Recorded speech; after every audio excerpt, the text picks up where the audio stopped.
Welcome to Haunted Talks, the official podcast of the Haunted Walk, offering ghost tours and paranormal adventures in Kingston, Ottawa, and Toronto, Ontario. My name is Jim Dean. I am the creative director, and we really appreciate you joining us for today's episode.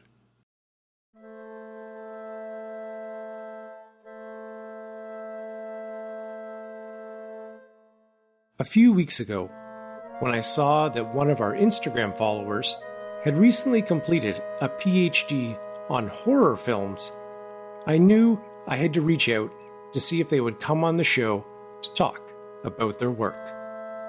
Luckily for us, the newly minted Dr. Amy Jane Vosper happily agreed to come on to discuss the changing perceptions about women as horror creators and fans of the genre. We will be discussing the historical role of women in horror, both on screen and off, and taking an in-depth look at what kinds of horror films appear to be particularly appealing to women. And of course, we will share all sorts of awesome, scary movie recommendations along the way. But before we get to that, as hard as it is to believe, the August long weekend is here, and we are running tours and experiences all across Ontario. If you're going to be in or around Kingston, Ottawa, or Toronto, I'd like to invite you to come and join us for a tour.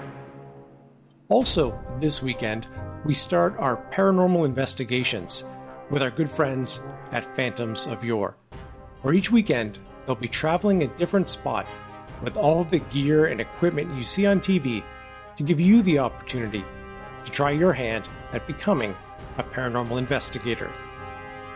This weekend, starting July 30th, they will be at the Sir John Johnson Manor House in Williamstown, Ontario. Then the following weekend, at the Loringnell Jail, the oldest jail in the province of Ontario, and the week after that at the Mill of Kintail in Mississippi Mills. So lots of great opportunities, particularly if you're in Eastern Ontario, to get out in the dark and have a little fun. Information about all of our ghost tours and paranormal investigations can be found on our website, which is hauntedwalk.com. Be sure to follow us on Facebook, Instagram, Twitter, and TikTok, all of them at Haunted Walk. If you haven't already, be sure to subscribe to Haunted Talks so you know when our new episodes come out. And if you haven't already, please leave us a review wherever you listen to us.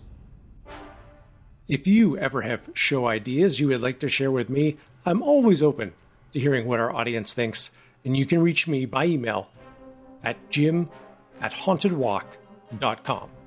And a special shout out to Brooke for the extremely nice email she sent the other day.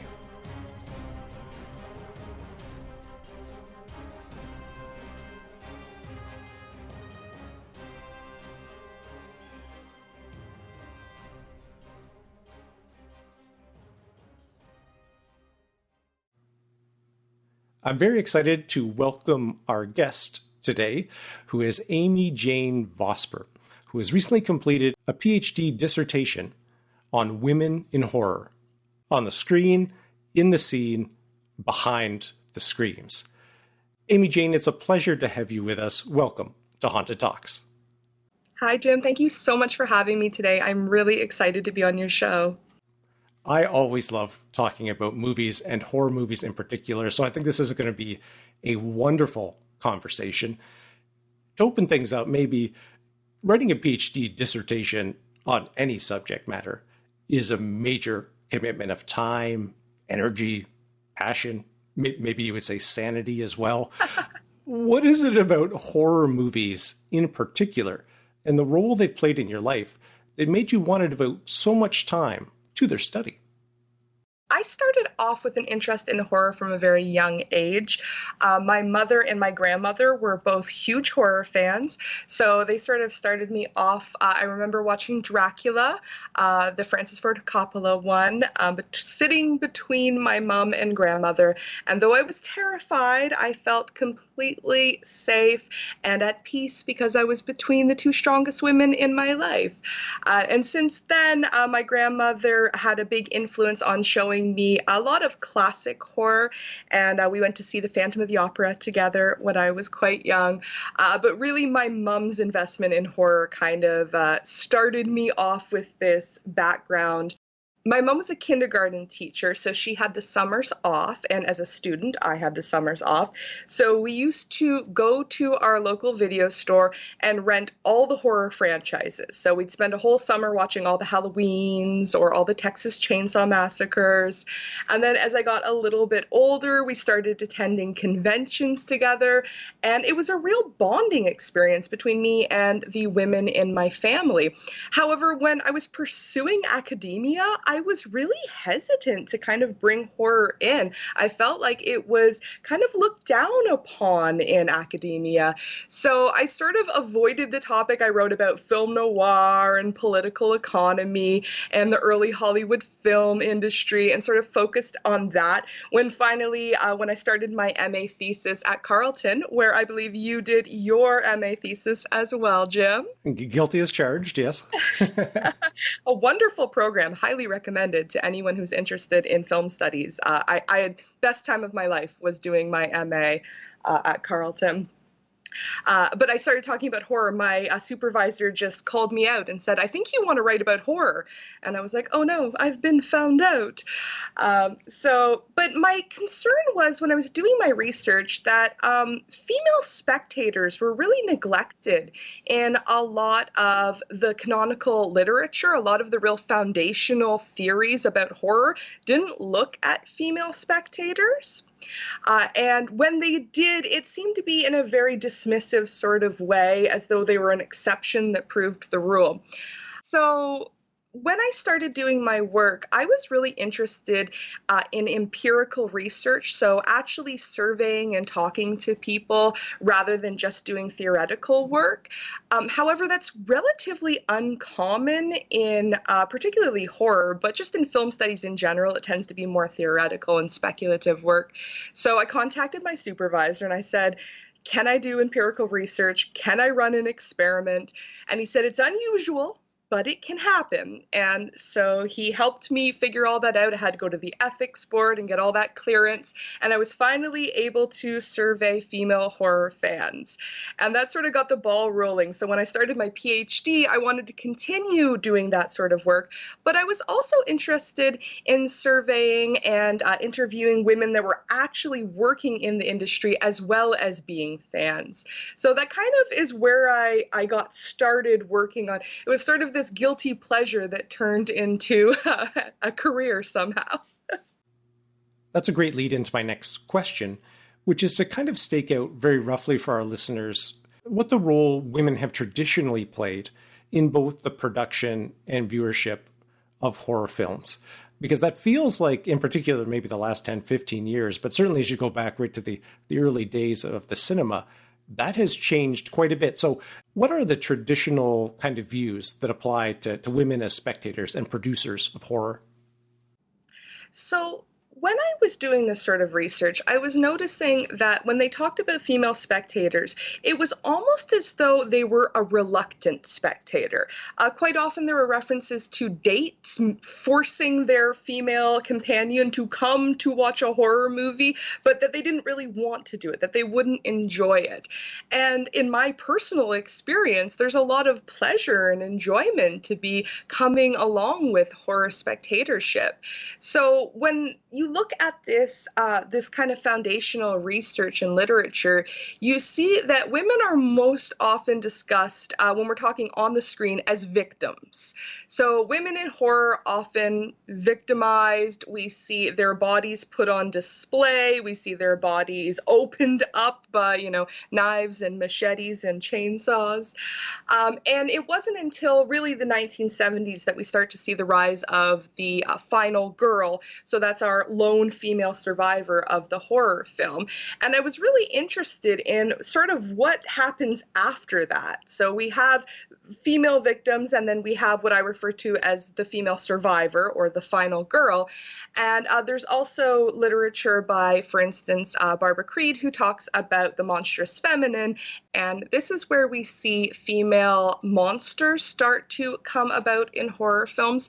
However, the arguments and the theories about female monsters tend to talk about sort of the masculine aspects of her. And it was similar with the final girl. Carol J. Clover, who kind of coined this phrase, the final girl, refers to her basically as a stand-in for the male viewer, that he takes pleasure in identifying with this character because she is the hero, she's the survivor, but also his ego is stroked because she's a female. So he can always consider himself to be more capable than her, smarter than her, stronger than her, but he also has the pleasure of being attracted to her because she is this female character. So we kind of see these representations of women. I refer to them as the victim, the female survivor, and the female monster. And I believe that in newer horror films, we're starting to see the development of what I refer to as the feminist monster. And she is an amalgamation of all of these prior representations. She is victimized, she is monstrous, she is a survivor, but instead she becomes the protagonist. She becomes the one that we want to watch, the one that we want to see succeed, even if she is villainous. I think that makes it a really exciting time to be watching horror. And I think those three categories are interesting. And just make sure I got them correctly. So the survivor, which is kind of like the final girl. And some examples of that, I mean, the one that jumps to my mind immediately would be Jamie Lee Curtis in Halloween, for example, or certainly Nightmare on Elm Street. I don't remember the actress or the character who kind of played that role. The second category was Barbara Creed calls her the monstrous feminine, and she's very clear to say this isn't just a female monster, but in essence, she is just a female monster. So I usually like to use examples of the alien from Alien. She is a mother. She is a female. Even if you watch Jurassic Park, all the dinosaurs are women. So they're monstrous women, and this is something we see in a lot of horror films. I love the film The Brood by David Cronenberg as a perfect example of this monstrous woman. And Barbara Creed has some really interesting categorizations of this. So she talks about like the monstrous womb. She talks about the seductress and the vampire and the witch, all these different categories of monstrous women. And that is a trope that we see in horror from really the start of horror. So we kind of see a lot of focus on the final girls, and they are there, but there are also monstrous women happening at the same time. And what would be some examples of the third, more recent development, which is the feminist monster? My favorite example of that is Mary from American Mary. I don't know if you have seen this film.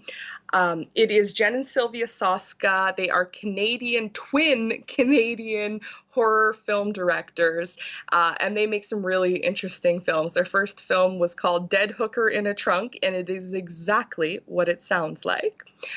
Since then, they have a television show. Actually, it's sort of like a reality game show with horror mixed in called Hellevator. It's an interesting one. But the main character in American Mary is a med student who goes through a pretty traumatic experience, and then she starts conducting unnecessary surgeries. So she'll do body modification for people who actually pay for it, who want maybe like their tongue split, or she has some clients that want someone's arm removed from their body and sewn onto their sisters. But she also takes revenge on the people who have hurt her by performing unwanted body modifications on them. But she's our heroine for the story. We follow her the whole time. And that's sort of where I see this shift happening. She's not the villain that we want to see defeated by our male or female hero. She is our hero, very much that anti-hero. Another example that is one of my favorite films of all time is Ginger Snaps, a Canadian werewolf film by John Fawcett. And it was actually written by a woman, Karen Walton, and she wanted to break all the rules when she wrote this horror film. And if you've seen Ginger Snaps, you can tell it does break a lot of the rules. But Ginger is our main character. She's literally the name, Ginger Snaps. And she's the werewolf. You feel for her. You want her to be okay. You want to see her transformation happen, but you also want to see her transform back into a human. And I think this is where I see that break happening, when we start to pull the female monster into the role of our heroine, into our main protagonist.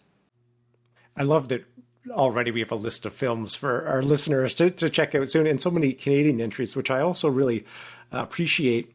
On the topic of viewership, and as you've already mentioned, one of the most interesting parts of your dissertation is the surveying you were doing, trying to assess the appetite of female viewers for horror in general, but also to different subgenres of horror.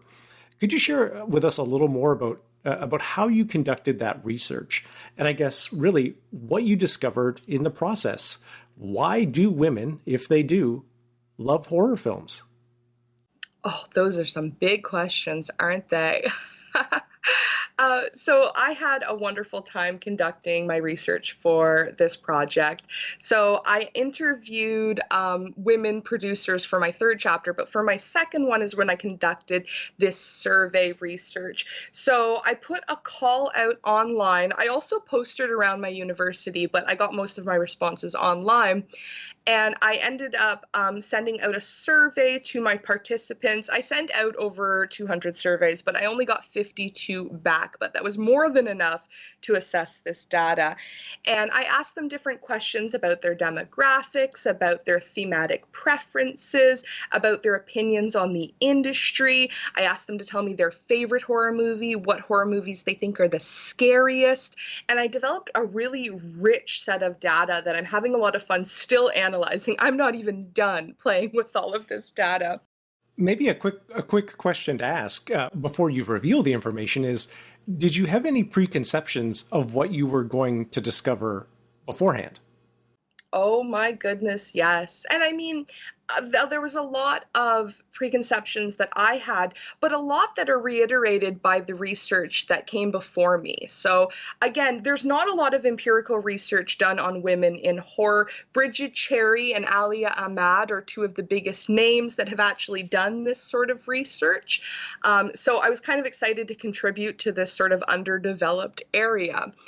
And a lot of these kind of misconceptions about female spectatorship when it comes to horror that you see sort of developing and then sort of being cast aside, such as it is a pursuit of youth. Only young people like horror movies. The majority viewer, as described by Carol J. Clover, of horror is a young heterosexual white male. And in my experience, those are not the fans that I have been talking to. So I spent a little bit of time sort of assessing what these misconceptions were and how I could sort of look at them. But one of the big ones was youth. Another one was that women don't like violence in horror movies. And another big one was this idea that women gravitate towards what some scholars call feminine forms of horror. And by that, I mean that tends to be what they define as gothic horror, psychological horror, supernatural horror, classic horror, occult horror, and vampire films. Supposedly, these are the types of subgenres of horror that women are most likely to gravitate towards. So that's sort of how I structured this, is I really wanted to look at age. I wanted to look at experiences of being exposed to violence and how people would feel about that, and thematic preferences, as well as the industry and how women felt that women were being represented in horror, both on screen and behind the scenes, and if they were involved in fan culture, because this was another assumption that I saw in a lot of literature, that women don't participate in fan culture at all. And again, my personal experiences were contradicting these findings. And so I guess the question is, what did the survey say? Well, the survey had, again, a lot of information, so I won't go into too much. But I did first off find that, again, as I expected, horror is not simply a pursuit of the young. So the mean age of my participants was 37 years old. I had participant ages in range from 18 to 67. And the vast majority, almost 60%, were between the ages of 30 and 40. So again, not super young people that only liked horror. It wasn't something that you grew out of, which again, some theorists seem to believe. And actually 80% of my population was between the ages of 26 and 55.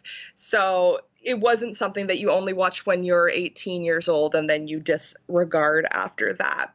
And then regarding thematic preferences, I asked them what they preferred, and 94% preferred psychological horror to pretty much any other kind of horror.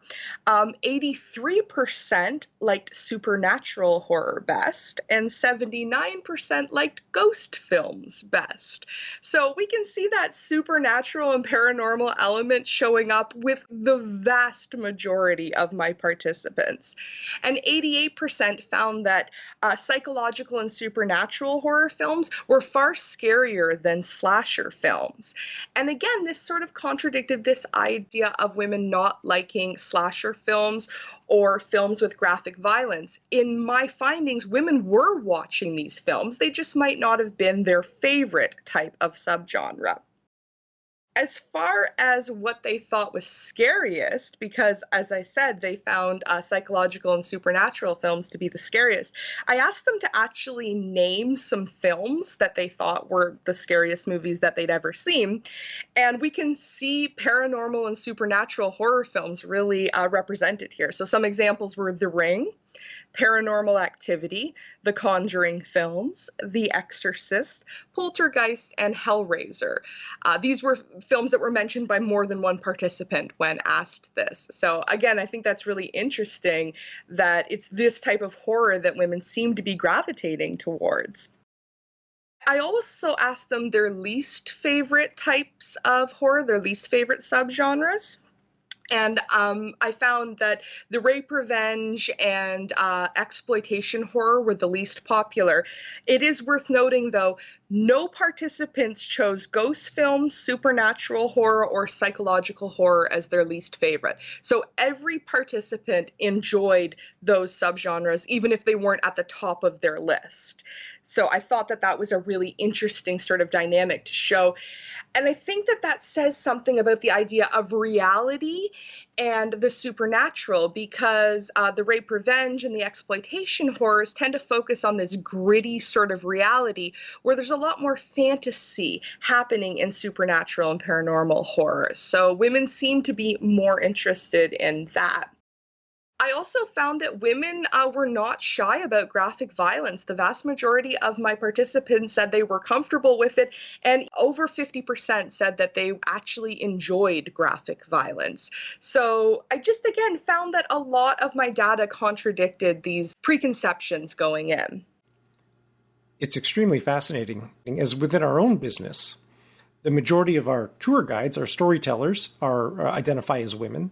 And the vast majority of individuals buying tickets, while it might be for, their husband, their family, whatever the case may be, but the purchase is often made by women as well.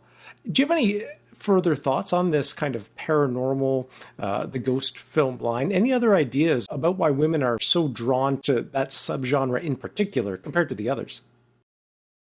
I took a lot of information from prior research and sort of combined it with my own experiences and my own theories about why women enjoy this sort of subgenre. And I think one of the big things that kept coming up with women who participate in fandom in general, horror fandom, romance novel reading fandom, science fiction fandom, it's about escapism. It's about falling into that story and moving yourself out of everyday life. And I think that that has a lot of pleasure associated with women who watch horror. There's a joy to sort of letting go, to not having any responsibilities in life, life and just sort of letting yourself be absorbed by the storyline. There are theorists who have done research into what women find to be the scariest, and women have reported that they find horror films or horror literature that tap into childhood fears to be much more scary than any other subgenres or themes in horror. And we can see a lot of paranormal and supernatural horror films are about haunted houses or haunted children or possessions. There's something about the domestic space and these sort of threats to the security and the stability of the domestic space that is really interesting and appealing, especially to female viewers. Now, I'm talking about a very heteronormative way of looking at the nuclear family. But if we're talking about a woman who is married to a man with children, she might feel that she is masterminding the home. So when she watches a film where the home descends into chaos, there's kind of a pleasure of sort of sitting back and watching the worst happen. And you can kind of say, all right, this is the worst thing that can happen. And quite often in these films, I'm thinking of The Conjuring, I'm thinking of Poltergeist, we often see parents, particularly mothers, have to save the home. They have to restore that stability and security to the domestic sphere. And I think that that's something that women really enjoy watching, that process, the descent into chaos, and then this sort of reestablishment of the status quo. But again, I was using a very heteronormative description of the family. I would like to do a little more research into queer families and talk about sort of those dynamics, but this is the information from previous literature that I found. This kind of idea that the mother of the home, the matriarch, has all of these responsibilities put upon her, and that consuming horror is a form of escapism, but also an assertion of independence, that it's something she can go and do on her own, because if you have young children, they're probably not going to watch horror with you. And my findings and previous findings found that a lot of women don't watch horror with their husbands, that a lot of them knew men who didn't like horror. And I found that solo spectatorship was very common with female viewers. A lot of women like to watch horror by themselves, which is a really interesting sort of thing. This idea of sitting and watching horror alone can be quite frightening, but also very exciting. There's also some literature that talks about female horror fans as being the same fans who love detective fiction and murder mysteries. And in my findings, I discovered that most of my participants showed a huge interest in true crime, particularly true crime podcasts. And I think that this also aligns with this idea of ghost walks, right? This idea of kind of merging history, this morbid sort of interest in history, and kind of bringing it all together. And if women who are interested in murder mysteries and detective fiction are the ones that are pursuing horror, then it's a lot about that mystery. It's about solving something. And if you watch a lot of horror, that's kind of the focus, is that we have a monster, we have some sort of threat to the natural order, and we need to discover how to get rid of that threat. We need to find a way to fix it. And that can be part of the joy of watching a murder mystery or reading detective fiction. So it makes sense that those female fans are the same ones that are pursuing horror to that extent. The final chapter of your dissertation deals with women behind the screams, which is a great pun for film production, behind the scenes. Now, you spoke to several Canadian horror producers. Could you share a little of what you learned speaking to those practitioners in the field? And I guess tied to that is kind of another very big question, is why is it important women are becoming more involved in working behind the screens? I love that I got to use Behind the Screams because I had that as part of my dissertation from the start. And at the very end, right before I was defending, someone called me out and was like, "Are we sure we want to use Behind the Screams?" I'm like, "I really would like to keep that, please." So I'm very happy that I was able to compromise and keep Behind the Screams. But yes, I was interested in looking at women who moved from being fans and consumers to becoming producers. And this was an important aspect that sort of tied my second and third chapters together. This idea of active fandom, because there's a belief in a lot of theories about spectatorship that people watch films passively, that they're not engaged, that they don't do anything, almost like a film is something that happens to you. And this aligns with a lot of representations of women in horror, that they're passive victims, that horror is something that happens to them. So I liked the idea of talking about what happens when the women are active, when they do something. And it worked well when talking about fans because a lot of these fans were active in fan communities. They were attending conventions. They were going on ghost walks. They were doing podcasts. They were writing books and were making their own films. And I kind of wanted to talk about how you become a fan and how that translates into turning it into a career or this sort of productive way of performing horror fandom. So I spoke to 3 horror directors, Jen and Sylvia Soska, the twins I mentioned before, and all of my female producers that I spoke to are Canadian. I also talked to Yvonka Kukovac, who is the former editor-in-chief of Rue Morgue magazine, and she's now a horror director herself. And I also spoke to Thea Munster, who actually founded the very first ever zombie walk in Toronto, but the first zombie walk in the world, but it was in Toronto. And I was interested in how they translated their fandom into a career, into how they actually started working. And it was interesting because a lot of the findings when I did my interviews that sort of jumped out at me was sort of the origins of fandom, how they became fans. And a lot of them had an experience of feeling isolated and alienated by their fandom as children, which is something I experienced myself. My mom and my grandma were really into horror, but my friends weren't, my peers weren't. It wasn't until I started working in academia and actually participating in fan culture that I met other fans. But most people I knew really didn't care for horror and didn't want to talk about spooky things with me. So I found that these women had that exact same experience growing up, this sort of longing for community and also feeling that they didn't see themselves represented in horror, that they were seeing women that were victims. They were seeing women who were monstrous and then victimized by the male hero as they were killed because they were monsters.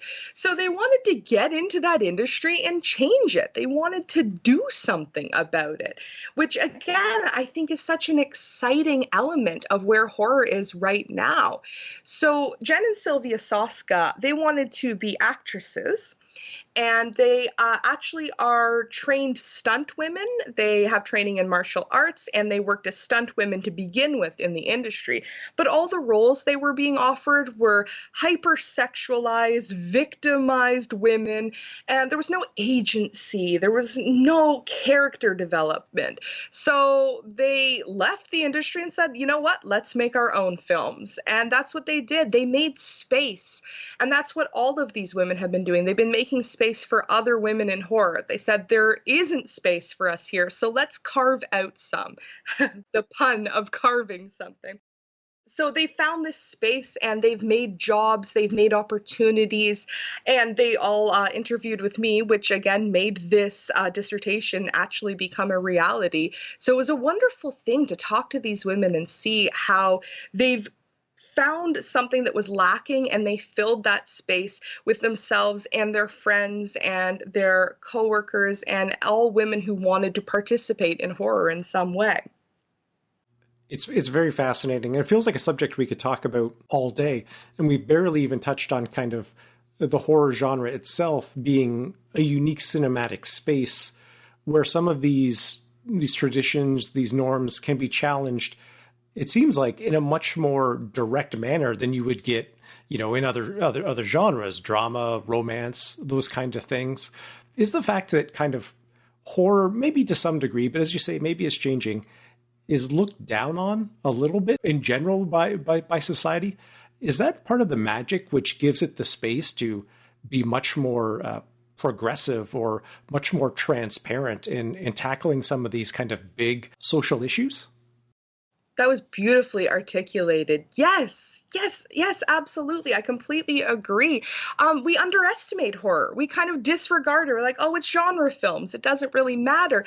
And that is the power. That's why they can do these things. That's why they can have social commentary and political messages, because no one ever suspects the butterfly. No one ever suspects horror to be able to do this. Lately, we're seeing the use of a term called elevated horror to refer to horror like Hereditary, Midsummer, Get Out, Us. This idea that horror has suddenly become intellectual and political. And I will stamp my feet when anyone uses this term, elevated horror, because horror has always been political. Try to watch The First Night of the Living Dead and tell me that's not a political film. Watch any of Romero's Dead films and tell me they're not political.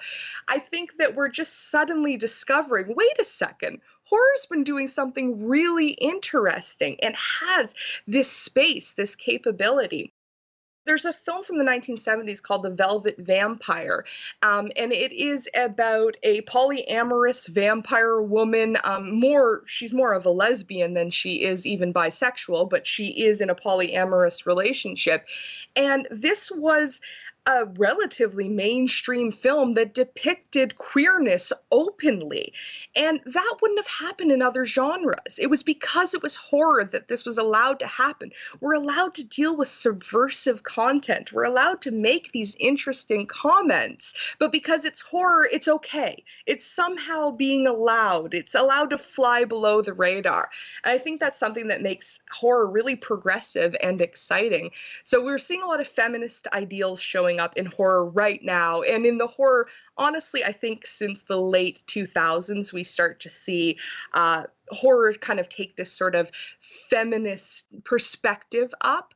But it's getting to the point where it's almost more now than ever before. And I mean, sometimes it works really well. If you've ever seen the film The Love Witch, it's a really interesting and comical representation and commentary on feminism. But then you see films like the remake of Black Christmas that kind of slap you in the face with these feminist messages, and there's sort of the fun of the genre isn't there. It feels like the message is too much, it's too political. So we're still in the point where we're striking this balance to find out exactly what works and what doesn't. But again, a very exciting time for horror, in my opinion. Your enthusiasm for the genre is palpable and awesome. It certainly makes me excited to talk about horror films. And it made me think, even for men such as myself who are deeply invested and interested in horror, it does seem like there's kind of an insideness to us who love horror.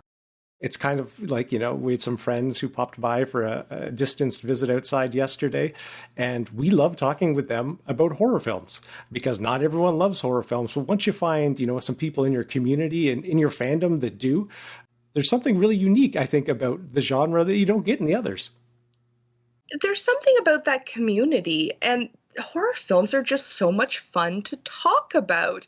I think that anyone who has an interest in film, whether you love horror or you hate horror or you're somewhere in between, it doesn't matter. You have an opinion on it. You want to talk about horror. You want to talk about those classic films and the really controversial scenes. And I think that I focus very much in my literature on women in horror. I would like to also preface that by saying that it is female-identified people who I interview and talk to. So I do have trans women in my survey as well, and non-binary folks, but mostly people who identify as female in general. But the reason that I did that focus is because there is already a lot of literature on male horror spectators, but ultimately, I argue that as fans of horror, regardless of gender identification, we have more in common with each other than with anyone who's not a fan of horror. In fact, I think fans of anything have more in common with each other than people who aren't fanatics about something. So I think that the idea of community and bringing us together is another thing that has great appeal in horror. That's why these women were feeling isolated and alienated, that I talk about in my third chapter, as children, because they didn't have that community. So they wanted to build a community. They wanted to make it. And that's what I felt when I started participating in the fandom. I think that that is something that really brings us all together. It's ironically very true. It's kind of how we feel about our Haunted Walk family as well, as we're kind of, we're a unique family because of our particular interests. So that's, I think those are well said and great points. You did mention the concept of opinion being very important to kind of being a horror fan. And I think maybe a great way for us to end the show is if we could each give a movie recommendation for our listeners to check out, which you think will play on some of the issues that your dissertation touches on. I'll let you go first. Is there a particular film that you would recommend for our listeners to check out? This was such a difficult thing for me to do. I sat down to make some film recommendations because I knew that this would be coming up. And I felt that when I pared it down to 13 films that I had done pretty well. So I'm going to choose, may I choose two? Is that all right? I would love to do that. So I was trying to choose my favorite paranormal and supernatural horror films, and I was, again, sort of struggling. So I've chosen one quote unquote serious horror. I'm doing air quotes that you can't see. And then one comedic horror. And I would like to recommend two that I feel like are lesser known titles because I could talk to you about The Shining and Sleepy Hollow, which are two of my favorites, but those are films that a lot of people have seen. So the first one in the serious horror category is What Lies Beneath. I'm not sure if you're familiar with this film. Oh, yeah, that's a great choice. Oh, I love that movie so much. I have seen it so many times. It is atmospheric. It is this haunted house. It is talking about sort of feminist perspectives. There's so much going on in that film that is worth watching, but it is so entertaining. It's so atmospheric. It gets under your skin. It works on so many levels. I cannot recommend What Lies Beneath enough. So that is Harrison Ford and Michelle Pfeiffer that star in that film. I'm not sure of the exact year. I should have written that down, but it's definitely 90s. So yes, What Lies Beneath. And the famous bathtub scene. So powerful, so good. Awesome. Yeah. I'm still creeped out, like looking in mirrors when the fog, or the condensation after you have your shower sort of steams up the mirror and then you wipe it. I'm like always sure there's going to be something looking back at me. True. And what's your other choice? And my comedic one that I would like to recommend is something called Extraordinary. Have you heard of this one? I don't know if I have. It's relatively new, and it is an Irish comedy horror about a woman who, her and her father were ghost hunters, and her father tragically dies, so she gives up ghost hunting. But then a man in town desperately needs help with his possessed daughter, so she comes to the rescue. It is an Irish film. It is so funny. Will Forte, who is one of my favorites, is kind of the villainous character in it, and he is absolutely wonderful. But most of the other names in it are not huge. The director I hadn't heard of before watching it. It was sort of a chance recommendation, but it is so funny and so cute and just absolutely worth watching. So Extraordinary would be one of my big recommendations. I'll have to check that out for sure. Will Forte is always a delight. My recommendation, and this is based more on the content, more so than the production aspects, is Robert Eggers' 2016 The Witch. starring Anna Taylor-Joy, set in 17th century New England, where a family is kind of ostracized and forced to live out on their own on the edge of a very deep and dark wood. And what I love about this film, I mean, it's just got most atmosphere I think I've experienced in any film, just that creepy, get under your skin, slow build up, but without giving too much away, and particularly spoiling the end in any way, shape, or form. But you have a strong female protagonist that really subverts a lot of our expectations by the end, which is in some ways empowering, yet also absolutely chilling and terrifying. I'm sure you must have seen The Witch, I assume, Amy Jane? Yes, I actually used to be one of the co-directors of the Trent Film Society. We were a nonprofit film club at the university, and I was lucky enough to get to screen that on the big screen at Market Hall here in Peterborough. And it's true, that atmosphere is palpable in that film. It's just, you are just the whole time you're on the edge of your seat and you don't even know why. You just feel that. It just builds and builds. I loved The Witch. What a great film.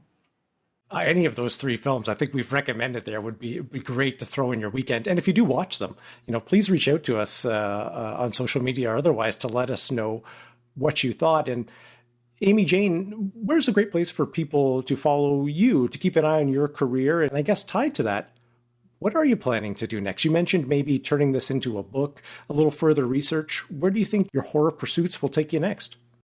That's the question, isn't it? Well, first off, the best place to find me right now would probably be on Instagram. So it's _glamour_ghoul. It's a lot of horror content, a lot of just sort of random spookiness at all times because I just love doing that. But that's one of the best places to find me. As far as what happens next, I do want to turn my dissertation into a book. It is right now over 300 pages and quite dry, so it is available online if people wanted to read that, but I would really recommend holding off if you can because I would like to turn it into a more fun, accessible book, much shorter, with lots of glossy pictures because I'm a visual learner and would enjoy that. So yes, it will be a book in my future. And then my next project, I'm really interested in talking about queer representations of vampires in film and how we've kind of moved from really these subversive representations where it's sort of alluded that they are queer or this kind of aspect that we don't really talk about to very overt representations of queerness in vampire films and horror in general. So that's sort of where I want to work next. There's a lot of literature about vampires, so there's a lot already out there that I have to wade through first, but this is the kind of topic I would like to move on to next. But I also want to continue my empirical research and keep interviewing fans. I would love to give the survey that I did for my second chapter to male-identified fans, and then I could compare and contrast my results. So that would be something I would love to do in the future too. But right now, teaching is ahead of me in the fall, and yeah, that's kind of where I'm at this point. And are you teaching then at Trent as well? Yes, I will be teaching a course called Criminalizing Women and another one called Feminist Psychologies. Excellent. Well, that is very exciting and interesting work you're pursuing. And I hope you'll come back on the show in the future and we can talk more about your work or maybe just horror movies in general. I would absolutely love that. Thank you so much for having me. I was so looking forward to this, and this was an absolute joy. Amy Jane Vosper, it has absolutely been our pleasure to host you today. And again, thank you so much for joining us. Thank you.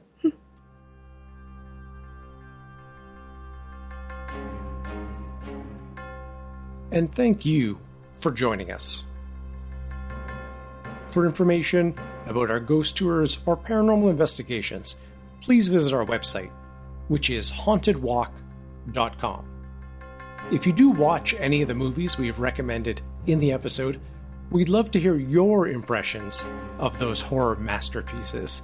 So please connect with us on social media, on Facebook, Instagram, Twitter, and TikTok, all four at Haunted Walk.